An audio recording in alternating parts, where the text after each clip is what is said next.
Hello, আসসালামু আলাইকুম। শখের খামার ফরিদপুর ইউটিউব চ্যানেল এবং ফেসবুক পেজ থেকে ছোট্ট একটা শর্ট ভিডিও নিয়ে চলে আসলাম।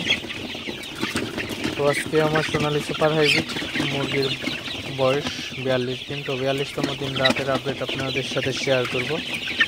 তো ভিডিওটিকে স্কিপ না করে অবশ্যই শেষ পর্যন্ত দেখবেন এবং শখের খামার ফরিদপুর ইউটিউব চ্যানেলটি সাবস্ক্রাইব করবেন। ভিডিওটি লাইক, কমেন্ট এবং শেয়ার করে অন্য ভাইদের দেখার সুযোগ করে দেবেন। তো ভিডিওটি শুরু করা যাক।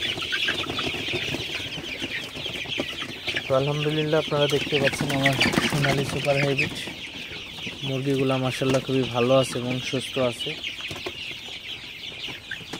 তো আসলে মুরগিগুলা প্রচুর পরিমাণে এখন গরম, তো এই গরমের মধ্যে মুরগিগুলা মোটামুটি সুস্থ হয়ে আসলে বলা চলে। তো রাতের বেলায় মুরগিকে আমি ফ্রেশ ঠান্ডা পানি দিয়ে দিলাম এবং খাবার দিয়ে দেওয়া হয়েছে।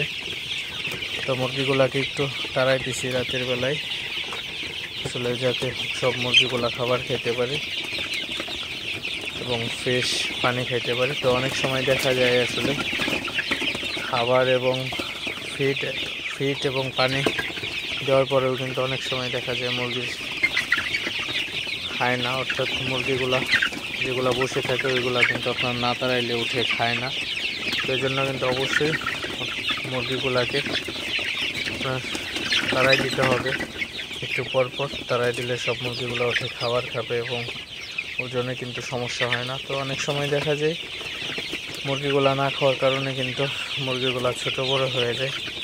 তো এই ক্যাট হওয়ার কারণ কিন্তু আপনার তাড়ানোর জন্য। তো সঠিকভাবে যদি না তাড়াইতে পারেন সেক্ষেত্রে কিন্তু মুরগির ওজনটা কিন্তু কম বেশি হয়ে যাবে। তো এই জিনিসগুলো অবশ্যই খেয়াল রাখবেন এবং মাঝে মধ্যে মুরগিকে তাড়াবেন, তাহলে কিন্তু ওজন ঠিকঠাক মতো আসবে এবং মুরগিগুলোও ভালো থাকবে, সুস্থ থাকবে।